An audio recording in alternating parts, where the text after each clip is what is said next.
are back to the final panel of the 10th Romanian Energy Day. The panel is here with us. We have also 3 speakers joining us online. I will pass the floor to Deloitte Romania to tell us about how the Romanian companies are doing to address this energy transition. Sorin, the panel is yours. Hello and thank you. Hopefully we will hear from the people that are inviting today on how the industry, the Romanian energy sector is preparing to, let's say, get acquainted or accomplish targets that seem to be very ambitious in 2030 or 2050. We are also I'm also thinking that we need to touch upon today also some of the current aspects, because it is a sort of an, at least from my perspective in the public domain, we have been hearing that some of the elements that have led to price increases are also connected with the Green Deal. But we have today, and I would like to think that all of the players from the value chain are here. We have Complexul Energetic Oltenia. We also have Dragoș Bărbulescu, the CEO of Delgaz Grid, basically a DSO. Mr. Moraru, member of the board from the TSO. We also have Mr. Havrilets, a former president of the regulatory authority and currently working also for a DSO. And last but not least, Varinia, who's very experienced in the sector and could complement on the, let's say, legal aspects that are, let's say, concerning every one of us. And I would like to start if Complexul Energetic Oltenia is online. I understand that Mr. Alecu is with us. Looking at this title of the panel,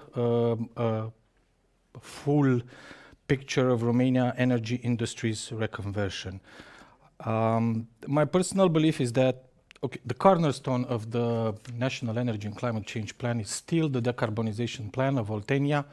And to that extent, Mr. Alecu, can you share with us some news related to the restructuring plan of the company, its approval, its ongoing status? Everyone, Mr. Burlan, he didn't participate to this meeting, and I'm replacing him. So about the Oltenia restructuring plan, the plan is not yet approved by Commission, but is ongoing. We have 5 points, 5 milestones to be achieved in order to give to the Commission chance, the possibility to approve the plan. So from these 5 points, we already check some of, and other are pending, and we expect that at the end of November, the plan to be approved.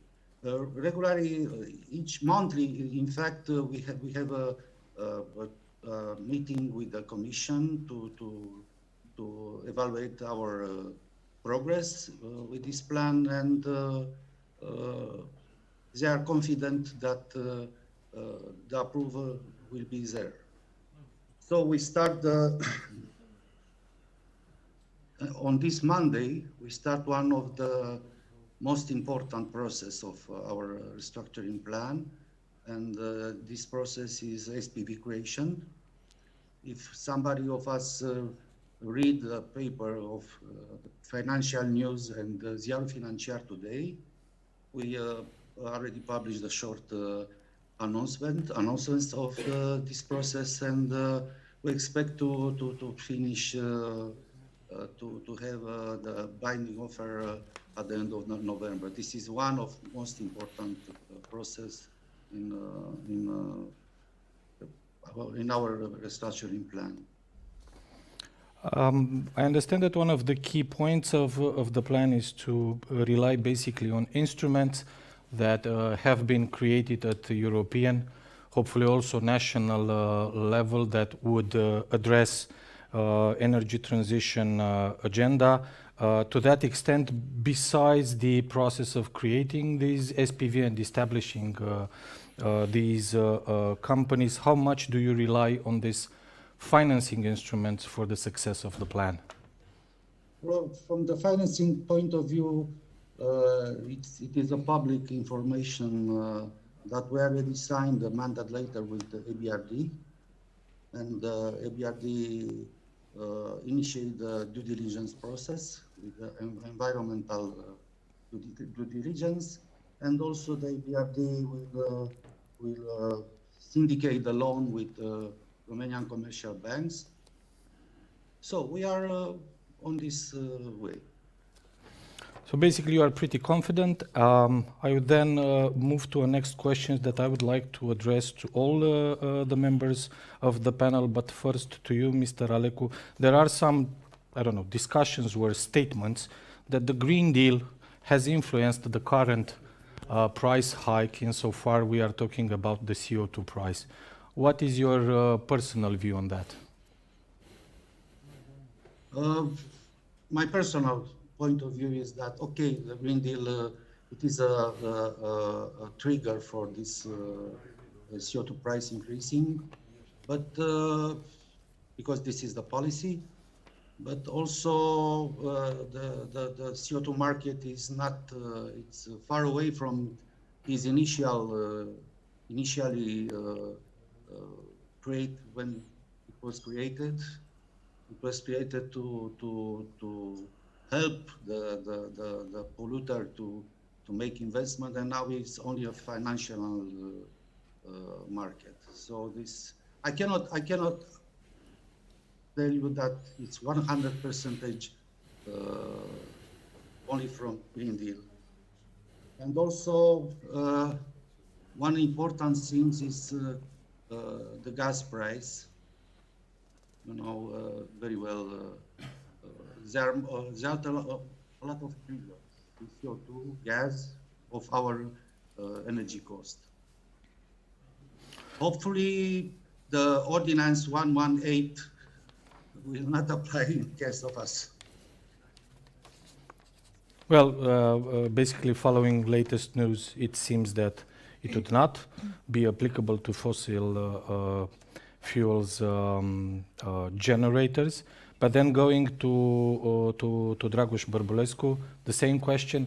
This is related to Green Deal and the influence that an announcement from the European Commission has been able to increase CO2 prices and therefore affect the current prices that we see on the energy market. Dragoș? Hello, Sorin. Hello.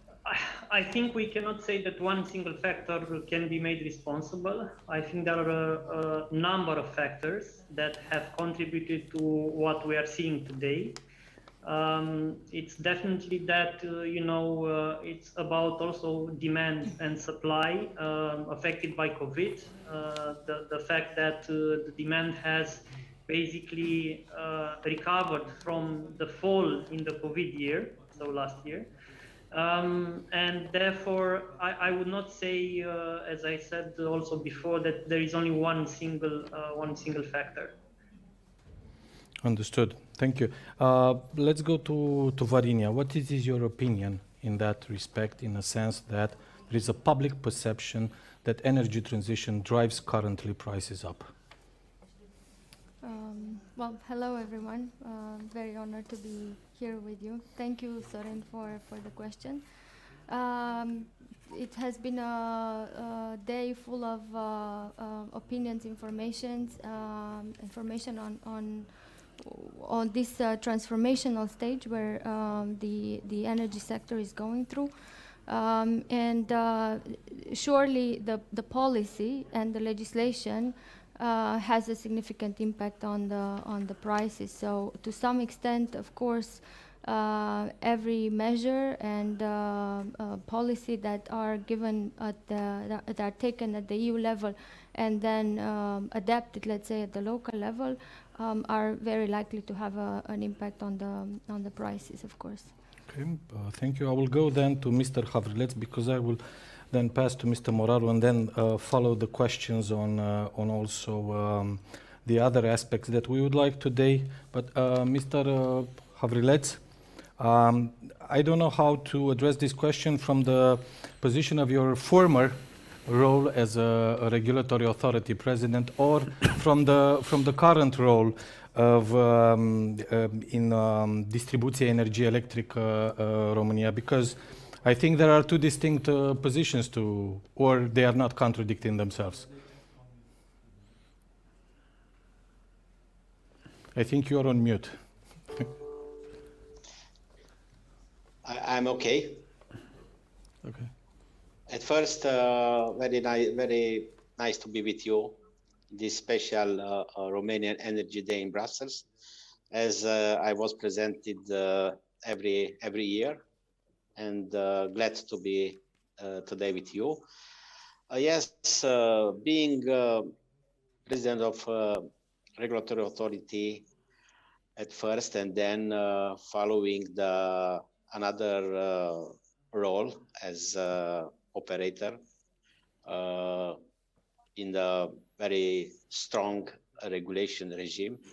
It's a new experience for me, and I do realize that it's very important to have a very predictable and stable legislation in order to avoid this kind of effects that we are experiencing in this moment due to the CO2 certificates regime. We are aware that the certificates will rise up, and this will also conduct to high prices. And we have to face at this challenge in the condition that we very confident to go in the new era that we are looking for, so-called renewables era in the power generation. So it's very, very important in this moment when all European states are taking different solutions in order to help to support these huge prices. It's very, very important to preserve the investments in Romania in order to increase the investors' interest in investing in the new power plants. Having the very important tools like modernization fund, direct feeded by CO2 certificates and trading systems, and also PNRR, National Plan for Recovery and Resilience, that also are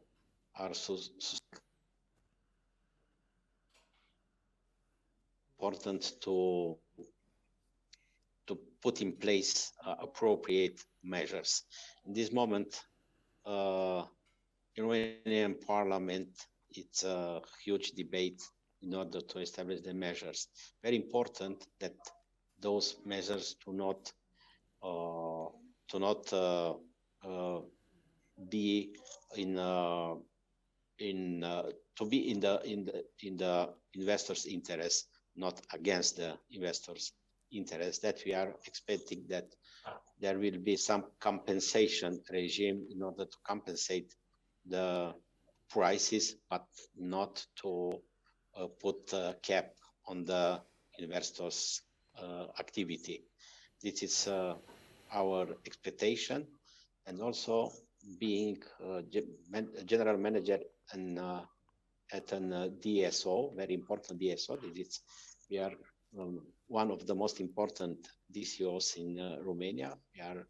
We are managing half territory of Romania, having half a number of the final consumers. We are interested to enlarge our network, to enforce our network in order to take up the new power generation capacities that will be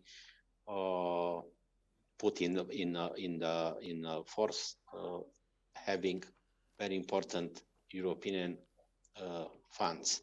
So the difference between being president of regulatory authority and general manager in the DSO, the company direct regulated by the regulatory authority, is very good experience, and I can give so-called backup in the new regulation and assuring the experience, direct experience from the regulated field.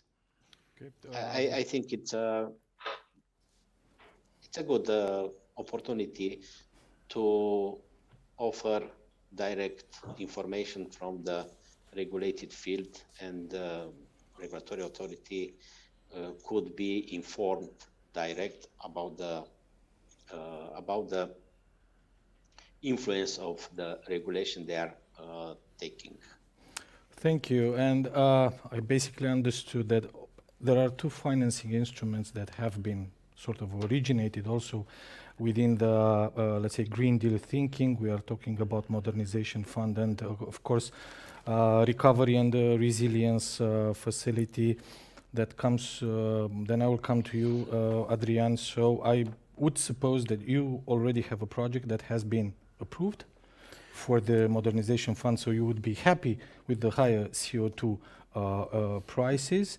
And what's your comment on that? But the second question would relate to an announcement that we have seen in terms of grid capacity publication. But my question goes beyond grid capacity. How about the competitive grid access in order to ensure, where maybe you could enlighten us on the issues that you have in grid connection process today? Yes, thank you, Sorin. I will try to approach both ways. Thank you. With also two subjects. One will be grid availability and one will be investments. You were talking about the Modernization Fund, and I want to approach that also. So if we talk about grid availability, we know that there are a lot of information on the market about how available is truly the grid, if we can make any connections or not. And I just want to give you some numbers. At the moment, the Transelectrica grid can cope in about 8,000 megawatts today, above the 18,000 capacity which is currently installed. So we're talking about 27,000 megawatts of capacity, and we all know that the consumption never went more than 10,000. In this regard, what I want to say is that it is true that we have some congestions and we have some crowded areas, let's say.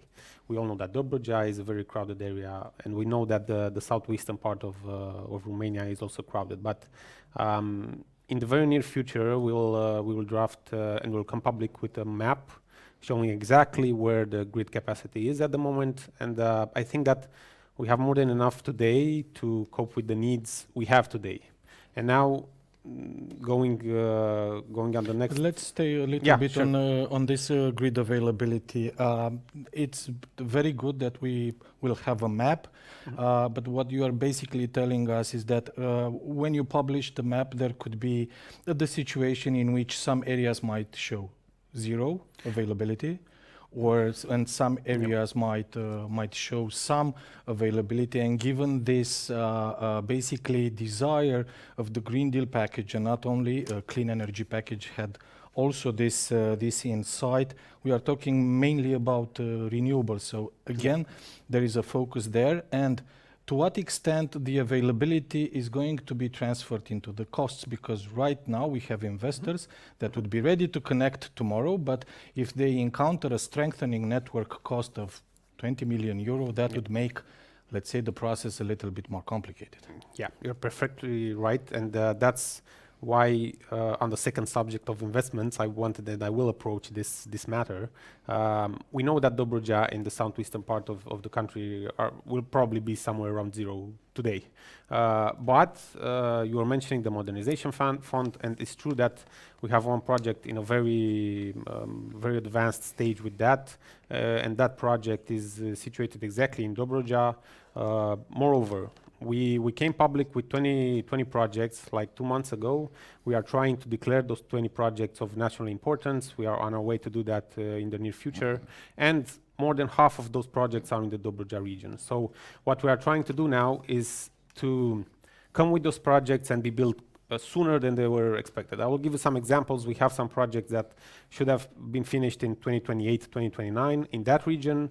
If we succeed in declaring them of national importance, and we will shorten the times, we'll do the public acquisition process, the permits, which take a lot of time. We all know that. If we will be able to do that, we will shorten the period of time so that all the 20 projects we are proposing will be done by 2026, 2027. So we are trying to come forward towards the investors and show that we are trying to make the grid be ready on taking the projects they will develop.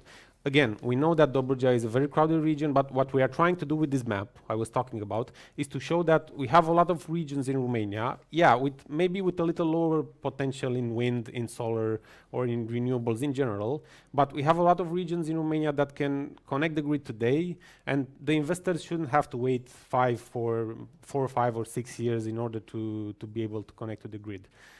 But that doesn't mean that we are not trying to do the investments exactly where they are needed, and Dobruja region is a priority for us. And what I want to say moreover, as for the modernization fund, today we proposed another 2 clusters of projects, and both clusters of projects are situated exactly in Dobruja and exactly in the southwestern part of the country.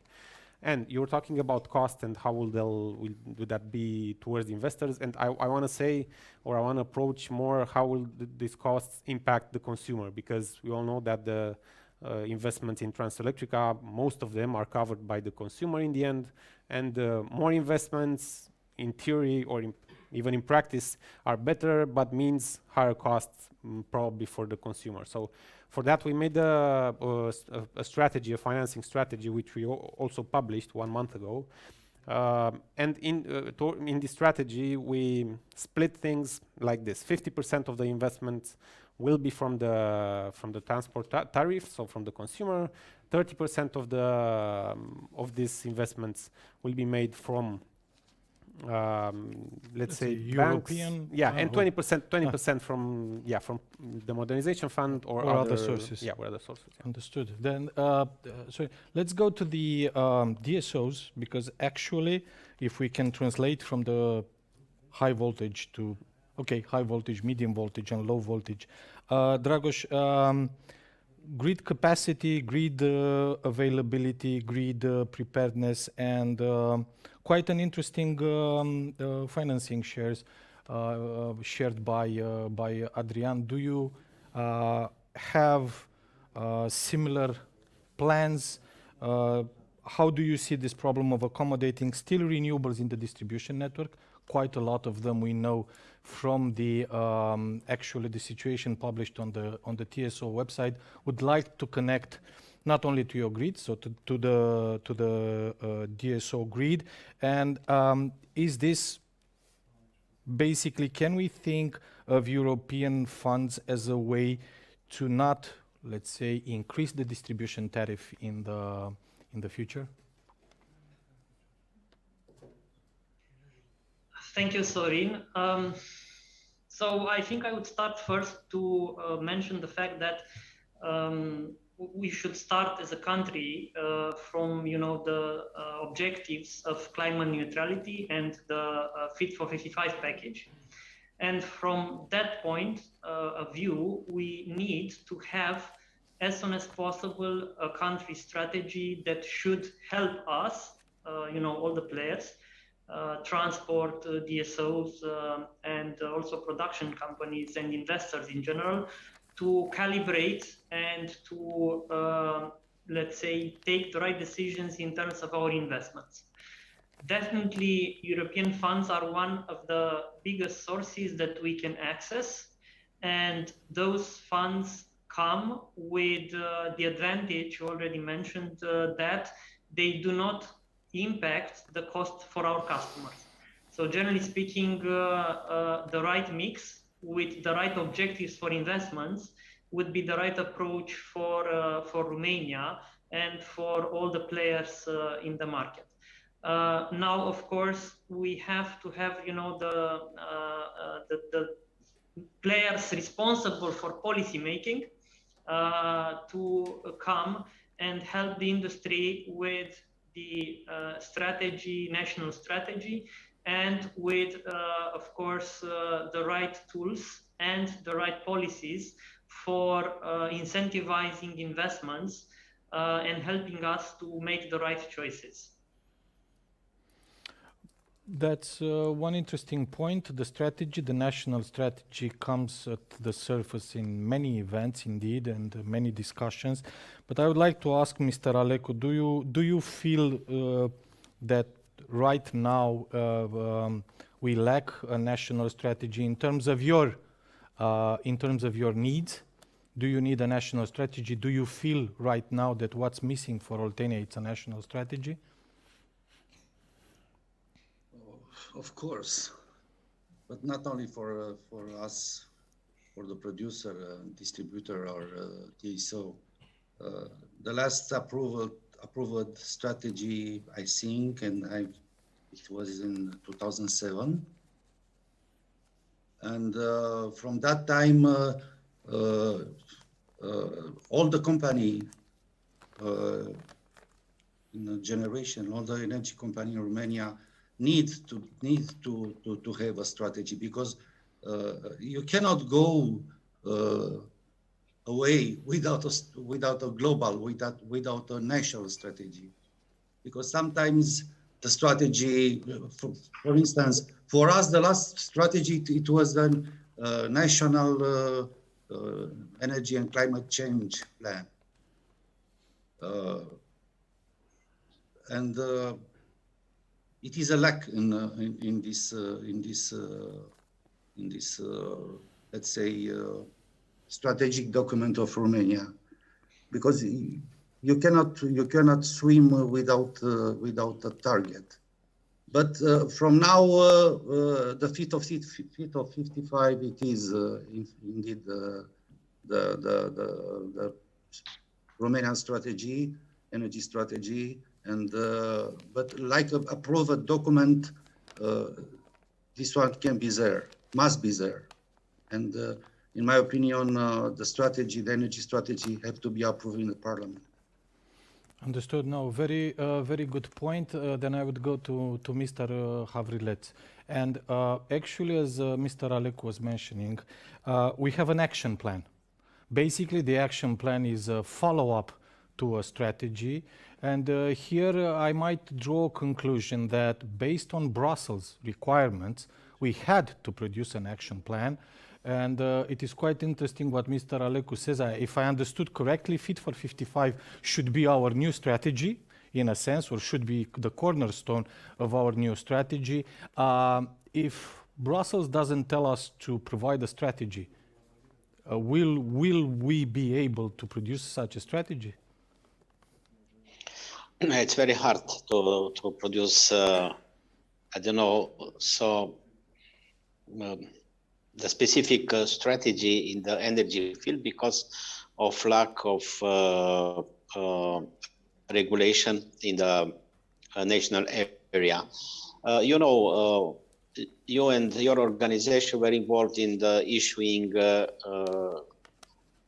strategy for Romania, energy strategy for Romania, that was issued in 2018, and in base of this strategy, there was issued integrated national plan for energy and climate changes. Then came Fit for 55 program, and there are several layers that are coming in the same time. So it's very hard to maintain the unique plan for improving the energy strategy. That's why I can say that to be approved, the strategy to be approved in the parliament, it's not very easy issue due to the different and multiple changes that are coming in the energy sector. We issued the integrated national plan for applying Romanian energy strategy. But we all know that in every time, and also these kind of effects that are having in this moment in the energy sector, it's bringing another perspectives. So it's very, very hard to maintain the unique path to the renewables industry because of the different and many specific opportunities that could be found in every European member state. It's very hard to find a unique pathway to the success. Yes, indeed, and difficult to build consensus around that. Yes. I would go to Varinia. Varinia, you have a lot of experience with investors. What are their first question when they come to Romania? They would like to invest in the energy sector. Is the first question about strategy? How do they approach this? What are their main concerns when they come here? Thank you, Sorin. Indeed, I would like to build on the previous points. Of course, the underlying forces of the market are supply and demand, but when an investor comes to a country, they first assess the political and the legal and regulatory risk. So the legal framework is key to an investor to take a decision for a country entry. And so the legislation should be an enabler and also a guarantor for the investments. It should be investor friendly, it should be predictable, and obviously aligned with the rest of the common market where we joined our energy markets, both natural gas and electricity. So what we've seen, for example, in the last year, due to the fact that some of the more bolder investors, let's say, have started to look again at Romania in the electricity sector. Actually, one of my clients was telling me last week that Romania became from zero to hero in 1 year. It's becoming one of the hottest markets in Europe. Why? For the renewables investments, because a set of circumstances that have happened. Mainly in 2019, the fourth energy package came into force with especially Directive 944 and the Regulation 943. All the member states have to transpose the directive. Actually, the transposition date was 1st of January this year, whereas the Regulation 943 was of direct application. And luckily, the regulator has started immediately to issue secondary legislation to align the framework with the Regulation 943 with respect to having deregulated market, with respect to indicating that there will be a possibility to conclude bilateral agreements outside the OPCOM, and many other elements. Then Romania has indicated through its national energy and climate program plan that it will ramp up its target for renewables and low carbon technologies, actually initially to 30.7% and now to 34% by 2030, which of course it's a very ambitious goal, but definitely gives rise to a lot of opportunities. And so we see the market flooded with projects under different stages of permitting, and also investors of more and more caliber. Like if 2 years ago we had started to see, let's say, the first acquisitions of projects under this, what we call the second wave of renewables investments, we now see companies more and large multinationals. Also, corporates are willing to invest to enter, let's say, into corporate power purchase agreements, as they are interested in both obtaining the guarantees of origin for sustainability reasons, but even more so lately to have predictable cost for their electricity consumption via these long-term, medium or long-term agreements, seeing the spikes in the market. So. Just one question here, because this is an ongoing discussion, and I have seen, of course, on the table we have financing sources like modernization fund, like the Recovery and Resilience Facility. There is also an ongoing discussion about contracts for difference. You were mentioning PPAs. From your experience, what an investor typically chooses? Because PPAs are a different instrument, and then to await for, I don't know, these are in a nutshell, all sources like CFD and Modernization Fund are state aid schemes, and basically they need to access it and fulfill some conditions. But what do you feel they would prefer in terms of their investment? Yeah, so if I may, I will try to give a more rounded answer than straight to the point, just for the sake of the context. We have these various streams of legislation and the funds coming into Romania, but there is a certain lack of predictability on when exactly they will be kicking in, when they will be available, for various reasons, because the methodology for accessing the EU funds is still underway.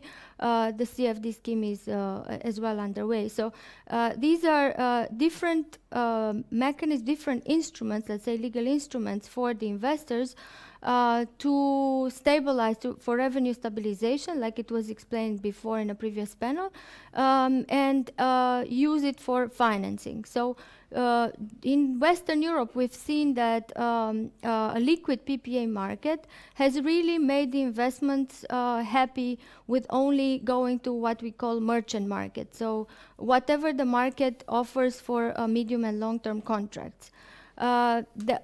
The CFD, the contracts for difference, which is again not the state aid per se, but it's again at least the two-way CFD. It's let's say a safety parachute, if you want, for the investors. They do not exclude each other. The investors can go to the market and have PPAs, but they can also have partial capacities under CFD, for example. EBRD has supported these initiatives of putting together the scheme, and we are consulting the ministry on this end, and hopefully the scheme will be soon finalized and approved by Brussels. It is maybe destined for small independents, for companies that do not necessarily or cannot necessarily cover their entire projects through PPAs or corporate PPAs, because at the end of the day this is a finite number of off-takers. Then of course the CFD comes in handy for revenue stabilization and financing.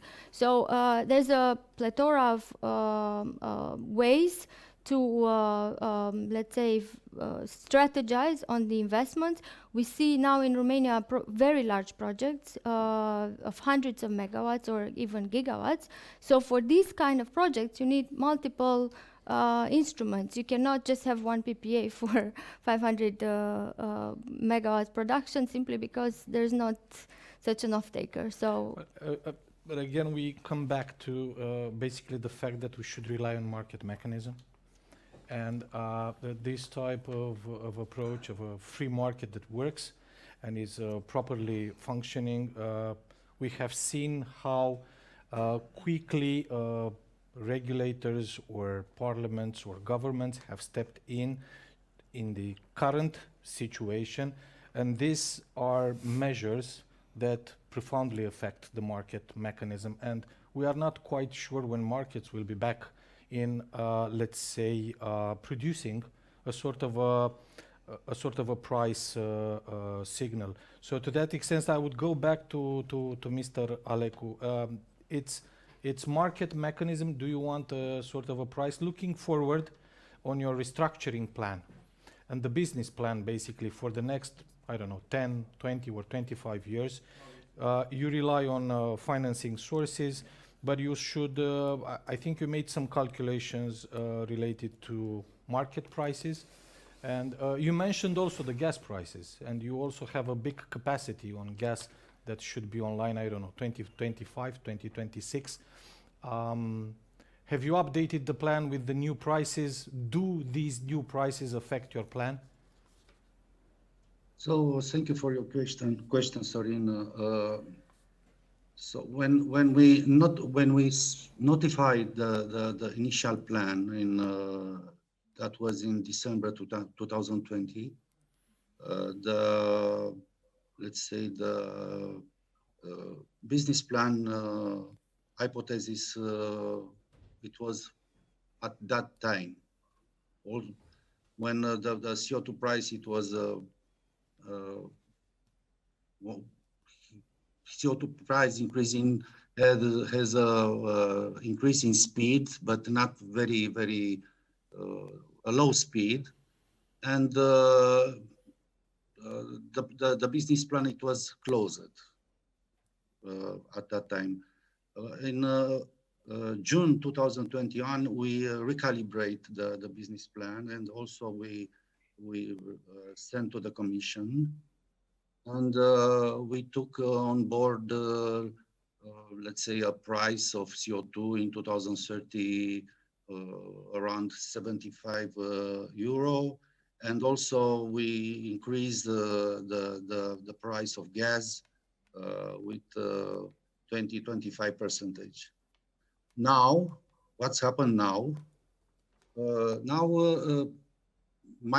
I believe and I feel that okay, the CO2 price, it's also over any initial idea. Also the gas price, but also the electricity price. So if you go back to the difference between the electricity price and the cost of the gas and CO2, we keep that margin, that difference. So we believe that our business plan, it's still calibrated to what will happen in the next year. But we don't know yet if this energy price, gas price are based by the pandemic situation, or geopolitical situation, or Fit of 55 targets. But we believe that the electricity price must increase in the next year, and we will still have a profit in our business plan and our numbers.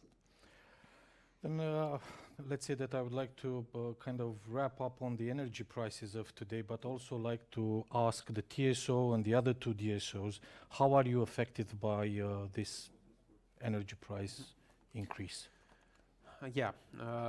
Transelectrica has 1 terawatt of grid losses per year. Last year, let's say, it was nearly 1 terawatt. So you can imagine that the impact is of a fair amount, but it is very important how things will be in the next year. For this year, we had a lot of energy bought from the last year, so we have this these long-term contracts. But of course, the next year will be impacted by the energy prices. There are still a lot of unknown things. You were talking about earlier about the discussions in the parliament about laws that should regulate one way or another the energy market. And I think that that and also the regulator approach on this will tell us more about how the next year will be. What I can tell you for now is that we are permanently talking, especially with the regulator, because the tariff is made by them. This month or the next month, we will put in place the way we will make the math for the next year relating to tariff. And of course, the grid losses will be of high importance by then. But I'm sure that the whole market is in the same situation as us. We are not unique regarding the impact energy prices have on us. And also, I'm sure that we'll find a solution together with the DSOs, also because they have the same problem as us, and together with the regulator and with the state, of course. Okay, we might go to Dragoș Bărbulescu. Do you feel the same way, Dragoș, about this, the impact? The impact from the current energy prices are significant for all, let's say, transport and distribution operators. We have addressed the topic to, let's say, policymakers, and we are hoping that there will be a form of support given either through tariffs or via some support from the state budget in order to cover at least a significant part of the impact. If this impact is not, let's say, managed and we don't get a recovery either via tariffs or via the support scheme from the state, the risk is, actually the reality is that we might be unable to access European funds for the next couple of years. And we don't want that, given the very high need to invest in our grids in order to be able, as mentioned before, to be able to accommodate new renewable parks that are basically critical for solving on medium and long term the current energy market situation. So, Mr. Havrilets, do you agree with these? I think both Mr. Moraru and Dragoș Bărbulescu were mentioning the impact, but also some mitigation measures. Again, you're on mute.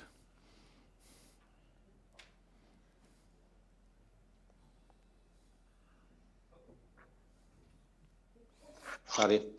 Fully agree with Dragoș. TCO and especially DCOs are very affected, especially DCOs because they have obligation to recover technical losses. So for to recover technical losses, DCOs have obligation to buy energy from the market, and the market is huge. The expectation were several times much more than we estimated. There will be so-called technical losses of several hundred million euro. Very hard to recover and to manage this gap. So thank you. In this context, the energy transition discussions, we are close to the end of 2021. We have already ambitious targets in 2030. I think we also have some things to recover from the past. Is this a good start for the energy transition? Varina, I mean, we have to, basically, we will have to recover and pass through this crisis. What would be your thoughts on how to basically ensure this proper energy transition? Well, this is a challenge indeed to start such a big undertaking for the energy transition with this crisis. But we should learn from this crisis that each country probably has to take measures, policies, tax measures, and so on, based on its also specificities. I think it was mentioned this morning by the ministry representative, Mrs. Popescu, also that Romania is looking carefully on the transition and what is feasible and let's say in what time frame it's feasible to undertake all of these bold measures. One comment would be, let's learn from the past. These market interventions can create serious disruptions. Market interventions meaning caps on the producers, on DSOs, on fees, and so on. We have the example of Ordinance 7 with the windfall tax for the gas producers with the price deregularization from 2013, which has become permanent since then, and it has been one of the big hurdles, which for the effects of which we can see even now in the market, basically. And we don't want to see that And happen. exactly. again. So let's watch. I mean, be mindful of that when we try to put again windfall tax on producers, on suppliers, and so on and so forth. Yes, we need to take the measures, but I'm just saying they need to be very carefully assessed. And on a general note, I would say the market moves faster than the regulations and the legislation. I mean, we see huge interest for Romania, as I said before, in renewables, but also on offshore wind, for example, which is an industry that is to some extent similar with the gas industry, which has a longer lifespan and investment cycle, and needs proper legislation. We are looking forward to having the offshore wind legislation passed. One of the recent reports, global reports on offshore wind, ranks Romania as one of the best emerging markets for this, together with Poland in Europe. So why not benefit of this? But of course, this needs to be carefully looked into. The TSO has a critical role in absorbing this potential production from offshore. We need legislation on keeping gas as a solution for transition, which means we need a modernized natural gas law. We need a law which will allow as well to embed the hydrogen element into it, the blue hydrogen.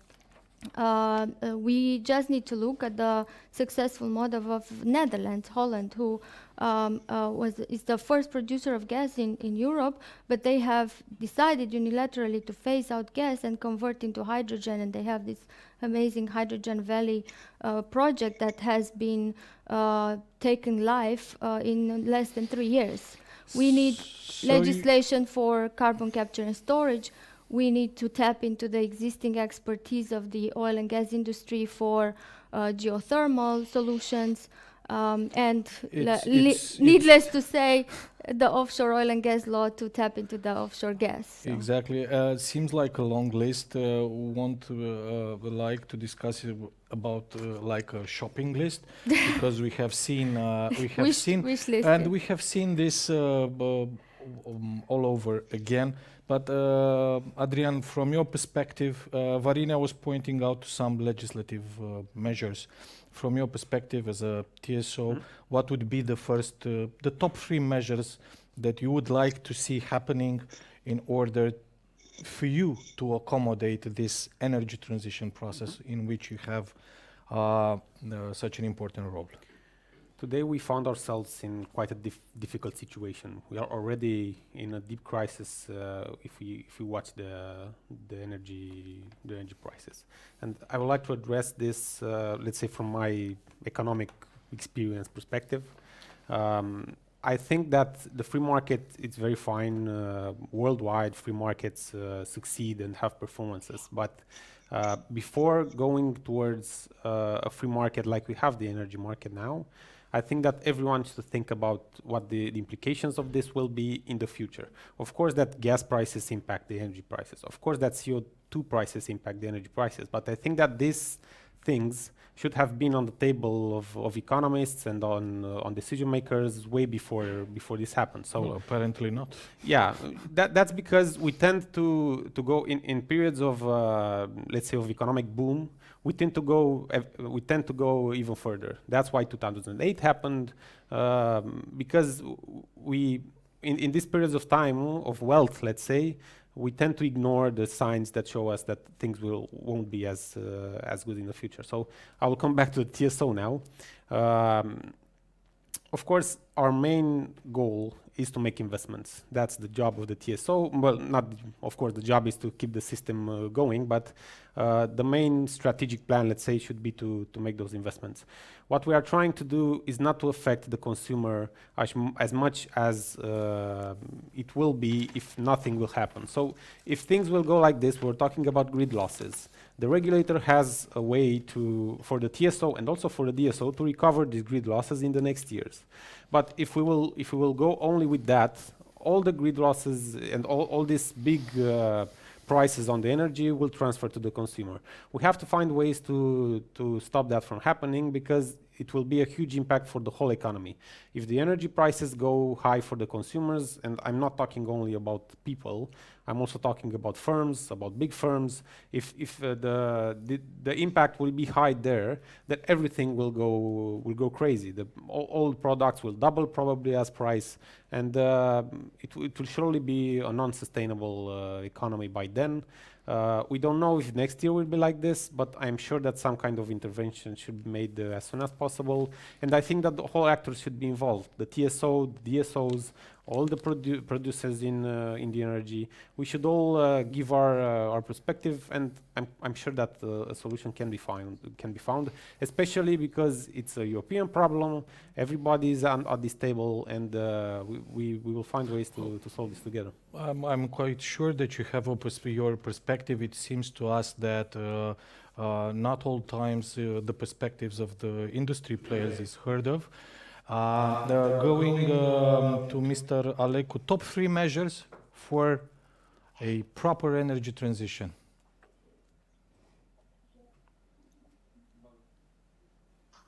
Wow. Wow. And we can talk next year if the measures were good or not. But again, at this point. Okay, this is only my point of Yes, view. of course.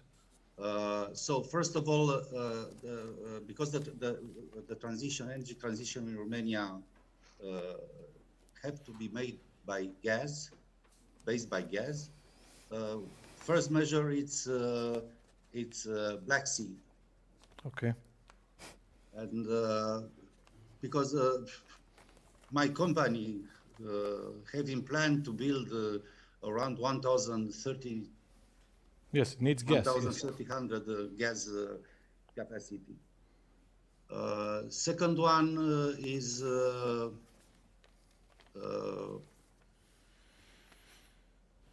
I'm afraid, that you know, a lot of capacity, gas capacity, renewable capacity, Romania have to build in the next year, and I'm very aware about the APC contractors. Okay. If the APC contractor will be there. Okay. And the third measure is I'm looking now to the TSO, to the grid connection. In my case, we don't have this problem to grid connection, because we replace our capacity with the new one. But I am speaking now about the other investment. We have must have a grid connection possibility to be possible. Understood. Dragos, your take on the top 3 measures for a proper energy transition? Top 3 measure, let's say I will address first the urgency, meaning something which is happening actually to support vulnerable customers with different mechanics. Of course, we are advocating for minimal intervention. And while this in Romania seems not to be the direction, we are still hoping that the decisions that will be taken, the debates are still ongoing in the Commission and Parliament, are, let's say, minimal invasive, not to disrupt heavily the market mechanics. So first, to address the urgency of protecting vulnerable customers. Second, I would say, medium to long term, to create the proper framework for investments, to give the right signals, to have a more incentive-based regulation. We highly hope that for the next regulatory period, there will be a consultative, let's say, approach and the involvement of ANRE and the players from both DSO, TSOs to achieve that.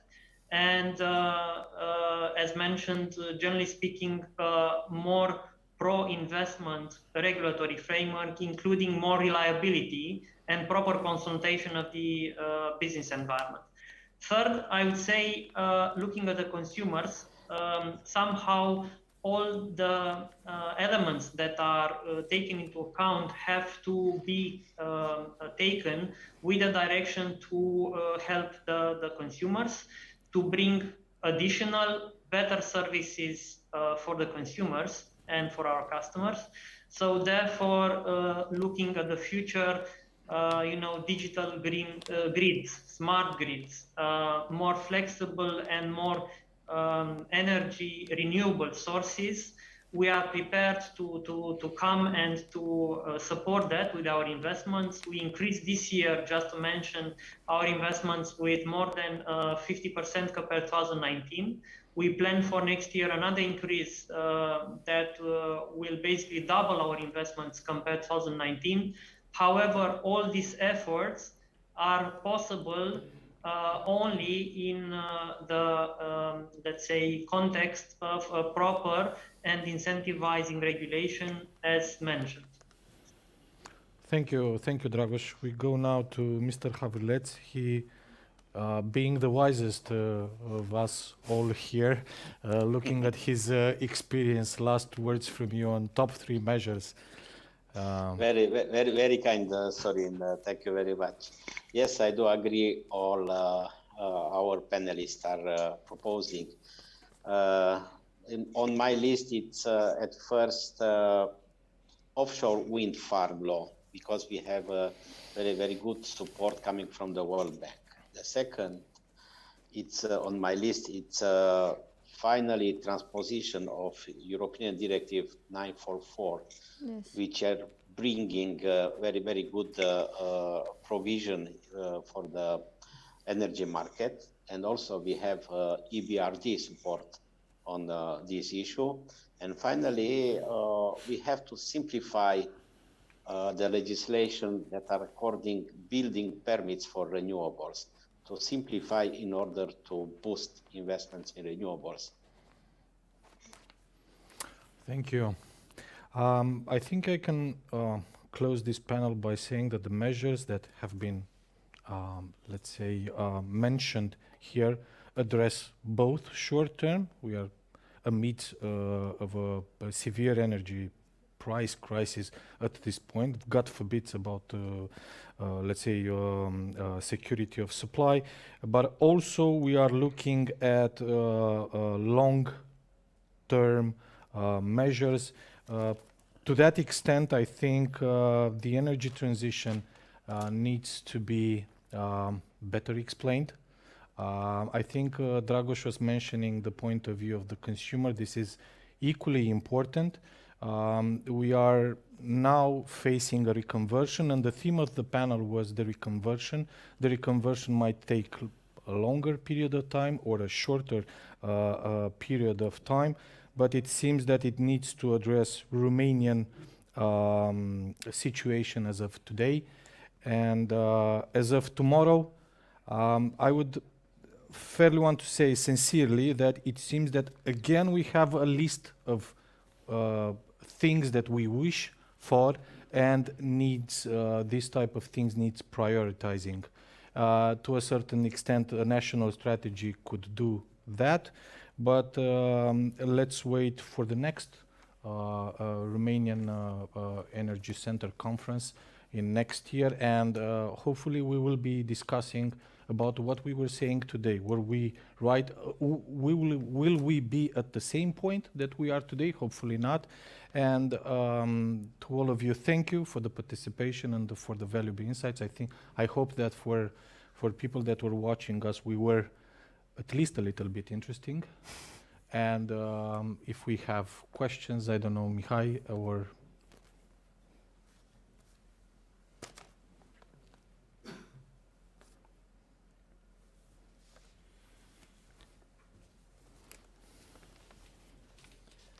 Okay, thank you very much. Thank you very much for the last panel. Thank you very much to everybody. We came to a after a very long day, but a fruitful day, because we had wonderful speakers, very good audience, very good technical support. We had a chance to have a look, 360 degrees look around the decarbonizing matter. And that was very important, because we heard about a lot of commitments, we heard about a lot of challenges also. And it looked to me for the first time that the fight against climate change during our conference today was mentioned few times, but it looked to me for the first time that we shared a bit of less optimistic view. And honestly, I am happy for that, because we have to be clear that will not be an easy fight.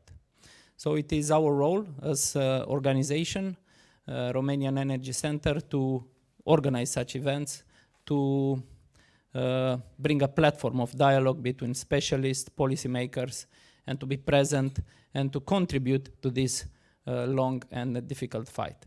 Thank you very much. Thank you very much to everybody who participated, and thank you very much to my team. Wonderful event, wonderful organization. Thank you very much to Booth Media. They were fantastic. Thank you, and we will see in 1 year time.